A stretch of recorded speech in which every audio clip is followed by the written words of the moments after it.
Buenos días, chicos. El día de hoy les vamos a presentar nuestro trabajo de proyecto final, el cual está basado en la identificación de los reservorios de hidrocarburos con los datos de un registro de pozo. Mi nombre es Gabriela Maitenji y mi compañera es Sara Helves. Ok, entonces aquí tenemos una breve tabla de contenido de lo que se va a abordar en esta exposición. Primero tendremos una introducción al tema en la que hablaremos de lo que es un registro de pozo, de la motivación del proyecto también. Después tendremos los objetivos, luego el marco teórico y después tendremos un modelo lógico que generamos que nos representa lo que haremos con el código, para después tener el código y las referencias bibliográficas. Bueno, iniciando tenemos lo que es un registro de pozo y se puede definir como el conjunto de ciertas mediciones físicas y geológicas que se recopilan para el registro adecuado de un pozo que puede ser empleado en ámbitos como lo es la minería, hidrocarburos, ingenierías e hidrogeología. En este proyecto nos enfocaremos principalmente en el estado de Kansas, en Estados Unidos, para poder determinar las capas litologías que puedan contener hidrocarburo de buena calidad. Ok, ahora para la motivación de nuestro proyecto, pues básicamente fue dar las siguientes ventajas para el estudio de hidrocarburos. Primero, ahorrar tiempo y minimizar errores en la interpretación de datos, realizando un data cleansing. Después tendremos un código interactivo que nos va a ayudar a que se puedan ver las distintas variables contra la profundidad. Después tendremos que se van a descartar ciertas zonas en profundidad del pozo que no puedan presentar almacenamiento de hidrocarburos. Esto para poder tener una simplificación de la matriz que estamos usando para al final obtener solamente las partes en las que pueda haber hidrocarburo de alta calidad. Y pues precisamente esto es lo siguiente, que es identificar los posibles reservorios. Ok, para los objetivos, nuestro objetivo general básicamente es facilitar el análisis de los datos de un registro de pozos mediante las librerías Pandas y Plotly Express. Y objetivos específicos, tenemos tener una visualización clara y rápida de los datos, haciendo una limpieza de los mismos y generar un código que pueda acomodarse fácilmente a distintas CSV o TXT. Después, realizar una diferenciación litológica en base a los datos que tenemos y encontrar las capas del reservorio que tengan un mejor prospecto económico como tal. Entonces,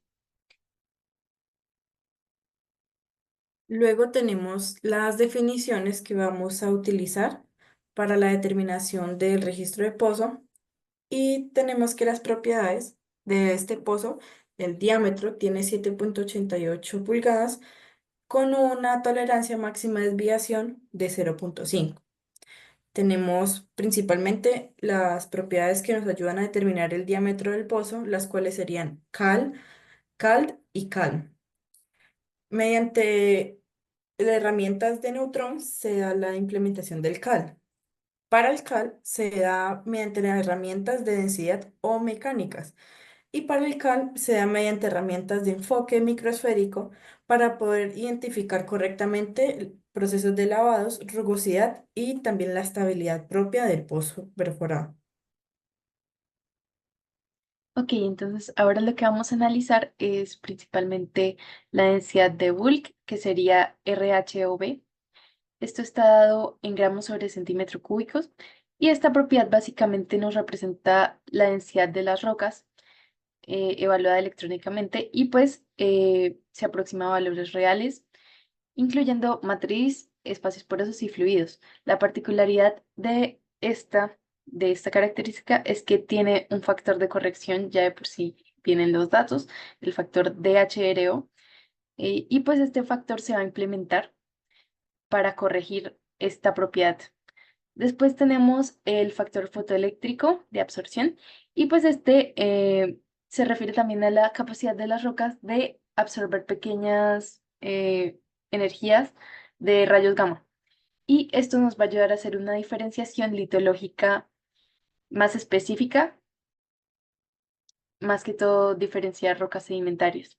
Después tenemos el gamma ray, que nos da sus unidades en API, y pues este mide la radiactividad natural y esto nos va a ayudar a hacer una diferenciación entre shales y no shales. Esta es la primera diferenciación que vamos a hacer con nuestro código, pues para poder ir descartando zonas, como serían los shales, que no pueden ser un reservorio. Para finalizar con este marco teórico, tenemos las propiedades de Force e ILD. Force específicamente representa la porosidad acústica por ondas sonoras. Se emplea el tiempo de viaje y la velocidad de las ondas que viajan a través de los poros de las litologías para así poder determinar las ciertas porosidades de las litologías evaluadas. El ILD representa la resistividad inducida versus la conductividad que se mantiene en cada litología. ¿Esto para qué nos sirve? Para poder determinar si existe un posible reservorio de hidrocarburo y si este también es bueno, de buena calidad o no tan buena calidad en el mismo. Ok, y bueno, aquí tenemos nuestro modelo lógico, que es el modelo que va a seguir nuestro código para la identificación del reservorio. Entonces, lo primero que tenemos es los datos. Entonces, vamos a meter los datos en el código, vamos a importar los datos, después vamos a realizar un data cleansing en el que vamos a filtrar los datos NaN y vamos a analizar con los factores caliper datos que no sean válidos para eliminarlos también. Después vamos a realizar algunas correcciones, que sería principalmente la que les mencionaba de la densidad de bulk. Después vamos a hacer el análisis gráfico como tal, con las gráficas interactivas de Plotly. Después vamos a hacer el filtrado de los shales, que es la diferenciación que vamos a hacer con el gamma ray, para eliminar estos shales y poder quedar solamente con las zonas que puedan ser como tal un reservorio. Después, con el factor fotoeléctrico, lo que vamos a hacer es hacer una diferenciación más específica de las litologías. Vamos a diferenciar areniscas limpias de dolomitas, calizas y areniscas no limpias. Después de esto, vamos a evaluar el PORS. Esto para descartar aquellas capas que tengan porosidades muy bajas y finalmente vamos a evaluar la resistencia IDL para asegurarnos de que haya una buena calidad del hidrocarburo. Esta sería la propiedad que más que todo, en vez de las rocas, nos evalúa el hidrocarburo. Finalmente realizaremos una filtración de las capas que habíamos generado para que nos queden solamente las capas que tienen un espesor de más de 10 pies y que por tanto tienen un potencial económico. Ok, entonces aquí tenemos nuestro link a Google Colab. Entonces lo vamos a copiar y vamos a entrar a nuestro notebook.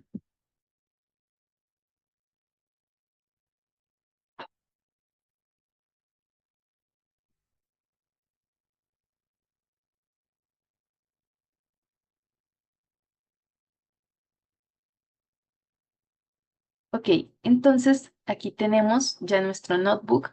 Vamos a ejecutar todas las celdas de una vez. Y bueno, vamos a empezar. Después de hacer esta parte del código interactivo, ya empezaremos la exposición.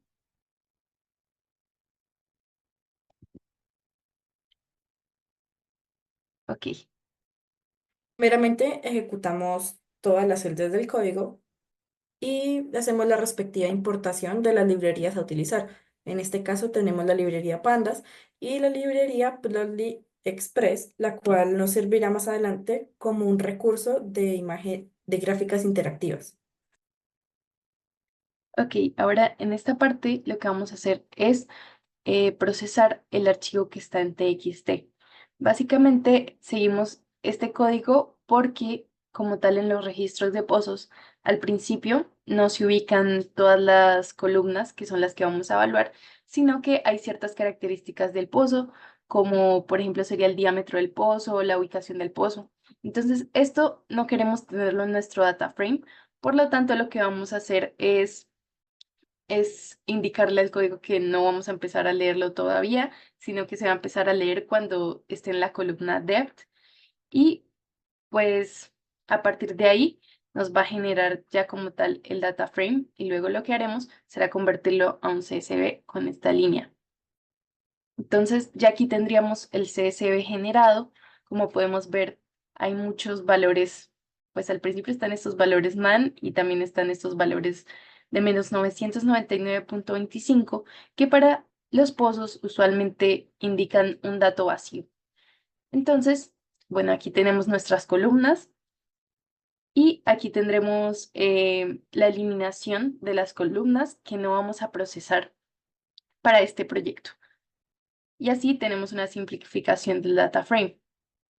Ok, y ahora vamos a empezar con el data cleansing. Bueno, para esta parte tenemos los valores de menos 999.25, los cuales serían una nueva, con una nueva nomenclatura que sería un dato null. Estos datos no nos servirían para el análisis que vamos a realizar.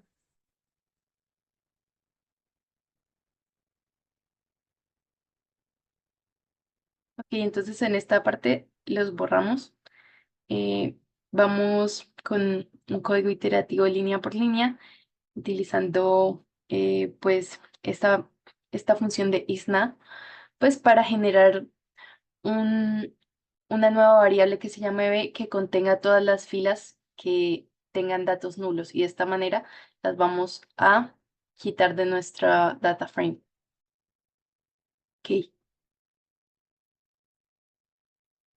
Bueno, en esta celda tenemos el renombramiento de la columna depth, que significa profundidad, para una mejor interpretación de estos datos. Se obtienen valores mínimos y valores máximos de profundidad y se ejecutan las celdas. sí, de esta manera verificamos que ya hemos borrado algunos datos del inicio porque nuestra perforación empezaba en 200 pies. Entonces, bueno, ahora vamos a hablar de los factores caliper, que son con los que vamos a hacer algunas correcciones. Entonces, de esta manera tenemos acá lo que sería el diámetro de nuestra perforación y la tolerancia que vamos a aceptar para que varíe. Digamos, aquí tenemos, vamos a calcular los rangos de tolerancia. Entonces, el mínimo sería restándole este factor y el máximo, pues sumándoselo. De esta manera vamos a revisar que cada columna cumpla con esto y si no lo hace, pues tendremos esta nueva columna que se llama problema, con la cual evaluaremos las filas que sean problema. Entonces, de esta forma crearemos un nuevo data frame en el cual se van a excluir todas las filas que estén presentadas por problema. Y así vamos a hacer un cleansing de los datos. Entonces aquí ya podemos ver que ya este nuevo print nos genera datos que están bien, que son correspondientes con lo que tenemos. Y ya no tenemos esos datos de menos 999 ni tampoco tendremos datos nulos o datos que no sean un número.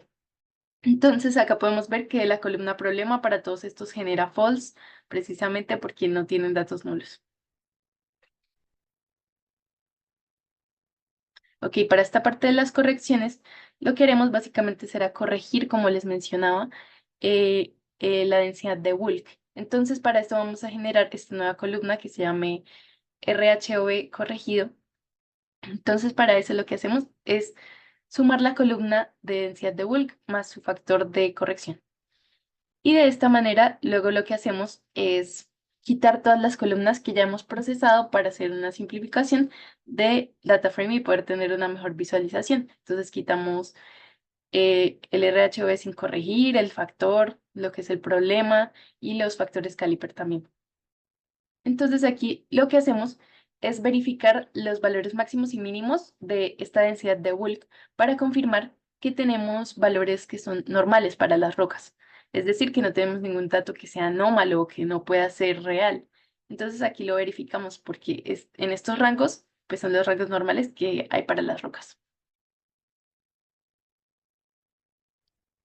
Bueno, para primeramente en la observación de estas gráficas interactivas se tiene la parte del input del usuario, el cual hace referencia a que el usuario el que va a manejar el código, puede realizar una gráfica de relación de la variable X, que es de las las columnas anteriormente filtradas, con respecto a la profundidad. En este caso vamos a tener la celda de gamma ray y podemos visualizarla interactivamente en nuestra figura aquí más adelante. Tenemos valores que son concordantes, otros valores que son em, que tienen como puntas separadas. Por ejemplo, en este caso no se puede determinar algún valor, no existe un valor, ya que este correspondía a celdas anteriores, pero por procesos de filtración y eliminación ya no se pueden visualizar.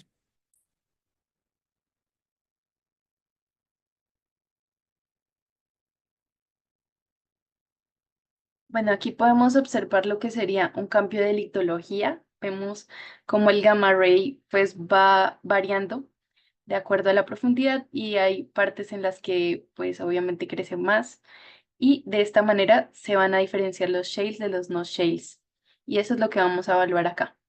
Entonces, bueno, aquí tenemos nuestro data frame que vamos a utilizar y pues aquí creamos una copia. En cada proceso que vamos a hacer de aquí en adelante, pues vamos creando una copia que se llame un número más, entonces del que era antes. Esto, puesto que al momento de hacer el código, para que cuando yo me devolviera a corregir algo de arriba, no se confundiera el data frame. Entonces, básicamente vamos creando un nuevo data frame cada vez que hacemos algún tipo de filtración.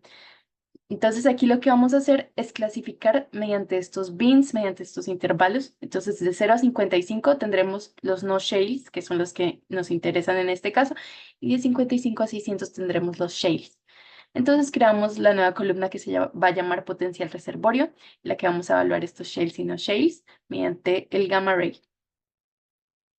Y bueno, aquí generamos una tabla de conteo que nos dio cuántas filas hay para cada uno. Entonces vemos que para los no shales tenemos 2335, para los shales tenemos 1240. Estas posteriormente las vamos a filtrar. Bueno, aquí tenemos visualizada ya la columna de potencial reservorio. Y pues primero lo que vamos a hacer como tal es un clustering. Este clustering lo que va a hacer es que, bueno, va a bajar las columnas y va a revisar si la columna de arriba tiene el mismo cluster ID, entonces así va, o perdón, es la misma litología, entonces así va a realizar los clusters y de esta forma nos va a generar lo que serían las capas que tenemos. Entonces va mirando si sigue la litología igual y ahí genera una capa hasta que haya alguna interrupción. Entonces primero vamos a hacer los clusters de los shades como tal. Para esto tenemos estas líneas de código y también aquí vamos a ver los rows de cluster que serían las capas como tal. Entonces aquí vemos que el indexing va en números pares 0, 2, 4, 6. Esto porque los números impares van a ser para los no shales. Entonces, como tal, tenemos estas capas. Acá podemos ver dónde inician y dónde terminan. Algunas son como esta de solo un pie y pues eso es bastante pequeño, pero luego vamos a procesar esto más. Entonces aquí tendremos que son 48 capas de shales. Después hacemos exactamente lo mismo para los no shales y lo que obtenemos es que para estos hay 47 capas. Entonces, en esta siguiente parte del código lo que hacemos es eliminar todos los shades para eliminar todas las capas que no son de nuestro interés, de nuestro data frame. Entonces aquí generamos, como les decía, pozo 5. Estamos haciendo un filtrado, un descarte, entonces ahí cambia a pozo 5. Y pues aquí ya tenemos los cluster ID y la columna de potencial reservorio y todos son no shales. Ahora tenemos el factor fotoeléctrico que según nos permite determinar cómo es la absorción de rayos gamma de baja densidad. Tenemos un nuevo pozo, el pozo 5, y se evalúa el factor fotoeléctrico en ciertos rangos. Si tiene el BIN de 1,7 a 3 sería arenisca limpia, de 3 a 5 sería dolomita, de 5 a 15 sería caliza y de 15 a 150 correspondería a arenisca no limpia. Luego ejecutamos el código y se crea una nueva celda columna, la cual sería este caso de la litología. Tenemos acá por propiedades la dolomita, tenemos arenisca limpia, arenisca no limpia y caliza, como se mencionó anteriormente. Luego, nos, esta, nos esta parte del código nos permite conocer cuántas filas tenemos por litología. Entonces, de arenisca limpia tenemos 1099, de dolomita 1198, de caliza 38 y de arenisca no limpia no tenemos ninguna. Luego tenemos esta parte que sería una figura de un histograma, el cual nos representa el porcentaje, pues en relación con las otras litologías, de la cantidad que se obtuvo de cada una. Ok, y ahora tenemos el procesamiento del factor Morse. Bueno, entonces aquí generamos una nueva copia y lo que hacemos es evaluar la porosidad. Entonces, para que sea un buen reservorio de roca carbonatada, por ejemplo, se dice que el pores tiene que ser mayor por lo menos a 5%. Y en el caso de las areniscas tiene que ser mayor a 10. Entonces lo que hacemos aquí es quitar todas aquellas filas o capas que no cumplen con estas condiciones y que por tanto no serían un buen reservorio. Entonces, bueno, ya aquí tenemos pozo 6, entonces ya realizamos esto, se filtra. Y bueno, ahora sigue la de la resistividad. Bueno, según la ILD, tenemos unos ciertos parámetros, o sea, bins, los cuales nos pueden indicar si el reservorio es de mala calidad, buena calidad y excelente calidad, y se determinan de 0 a 20, mala calidad, de 20 a 50, de buena calidad, y de 50.000 es de excelente calidad. Se genera otra nueva columna para determinar la calidad del hidrocarburo según la litología y en este caso, pues, la resistividad de cada litología. Ok, entonces ahora básicamente lo que vamos a hacer es filtrar los reservorios de excelente calidad, que son los que tienen una resistividad de más de 50. Entonces, básicamente lo que hacemos aquí es crear un nuevo data frame que se llame pozo filtrado, pozo filter, y con eso lo que hacemos es evaluar todos aquellos que sean los de excelente calidad y hacemos una copia de este data frame. Entonces, creamos este y lo vamos a diferenciar por litologías, cada capa que sea de excelente calidad. Entonces, reservorios de interés correspondientes a dolomita. Aquí usamos otra vez lo de los clústeres para evaluar por capas y finalmente obtener lo que sería aquí las capas como tal. Entonces vemos que tenemos número de rows en clusters, o sea, las capas como tal, serían 26 capas que serían de interés económico, pero vemos que algunas de estas capas, por ejemplo, podría ser esta capa 22, pues tienen un espesor muy bajo. Entonces, digamos que por ese lado no sería beneficiosa económicamente. Entonces, aquí lo que hacemos es filtrar los reservorios que tienen un grosor de 10 pies o más, que es pues una estandarización que se tiene. Entonces, finalmente lo que tendríamos aquí son 6 capas como tal, que serían un buen reservorio de dolomita. Cosa que es concordante con la litología de la zona, puesto que en la zona se tienen muchos reservorios de este tipo de rocas carbonatadas que están bastante fracturadas. Hacemos lo mismo para las areniscas, exactamente igual. Aquí se generan el número de capas que tenemos y después las filtramos solamente para las que sean de más de 10 pies y tendríamos estas dos capas. Podemos observar que pues sí son bastante gruesas. Esta, por ejemplo, sería de unos 12 pies. Y finalmente hacemos lo mismo para la caliza, pero esta es como la roca que menos tenemos y realmente nos damos cuenta que pues no hay ninguna capa que sería de interés económico de caliza como tal. Con esto concluiríamos nuestro código y concluiríamos con nuestro objetivo. Lo cumpliríamos, que sería de buscar los reservorios, los posibles reservorios más beneficiosos económicamente, que tienen mejor calidad del hidrocarburo. Y bueno, gracias. Ahora vamos a mostrar las referencias de nuestro proyecto, que serían estas. Pues tenemos aquí, por ejemplo, un estudio de Tanzania que nos analizaba varias de las propiedades que nosotras analizamos aquí, que usamos para el procesamiento. Tenemos alguna de la documentación fue hecha con el Servicio Geológico de Kansas, con la página de ellos. De ahí mismo también se sacó el TXT que utilizamos. Y pues aquí también algunas propiedades de gamma ray que usamos estos artículos para evaluar también los intervalos. Y bueno, eso sería todo. Muchas gracias. Muchas gracias por su atención.